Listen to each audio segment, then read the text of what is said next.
राधे राधे। जय श्री कृष्ण। कार्तिक मास महात्म्य 19वां अध्याय। श्री विष्णु मम हृदय में प्रेरणा करने वाले नाथ, लिखो महात्म्य कार्तिक, राखो सिर पर हाथ। राजा पृथु ने कहा कि हे नारद जी, अब आप यह कहिए कि भगवान विष्णु ने वहां जाकर क्या किया तथा जलंधर की पत्नी का पतिव्रत किस प्रकार भ्रष्ट हुआ।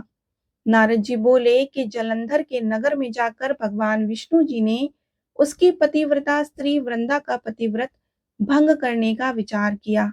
वे उसके नगर के उद्यान में जाकर ठहर गए और रात में उसको स्वप्न दिया।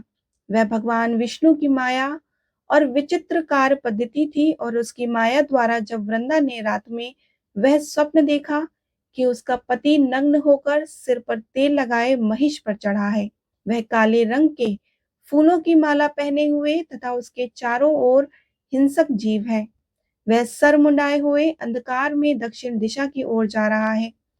उसने नगर को अपने साथ समुद्र में डुबा दिया और बहुत से स्वप्न देखे। तत्काल ही वह स्वप्न का विचार करने लगी। इतने में उसने सूर्य देव को उदित होते हुए देखा तो सूर्य में उसे एक छिद्र दिखाई दिया। वह कांतिहीन था और इससे उसने अनिष्ट जाना और वह भयभीत हो रोते हुए छज्जे, अटारी तथा भूमि कहीं भी शांति को प्राप्त न हुई। फिर अपनी दो सखियों के साथ उपवन में गई, वहां भी उसे शांति नहीं मिली। फिर वह जंगल में निकल गई। वहां उसने सिंह के समान दो भयंकर राक्षसों को देखा, जिससे वह भयभीत हो भागने लगी। उसी क्षण उसके समक्ष अपने शिष्यों सहित शांत मौनी तपस्वी वहां आ गए। भयभीत वृंद उसके गले में अपना हाथ डाल उससे रक्षा की याचना करने लगी। मुनि ने अपनी एक ही हुंकार से उस राक्षसों को भगा दिया।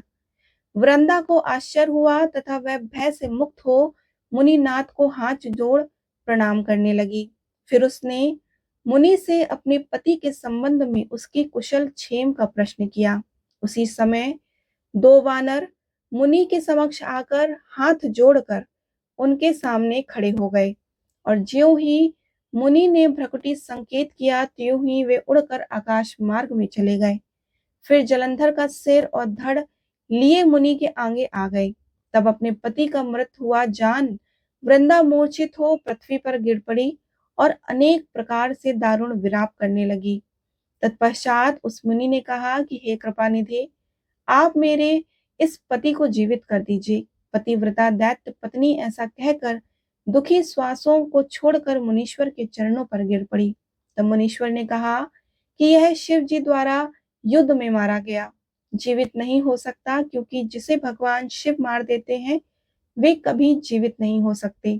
परंतु शरणागत की रक्षा करना सनातन धर्म है, इसी कारण कृपया करके मैं इसे जला देता हूँ। नारद जी के आगे कहा कि वह मुनि साक्षात विष्णु ही थे, जिन्होंने वह सब माया फैला रखी थी।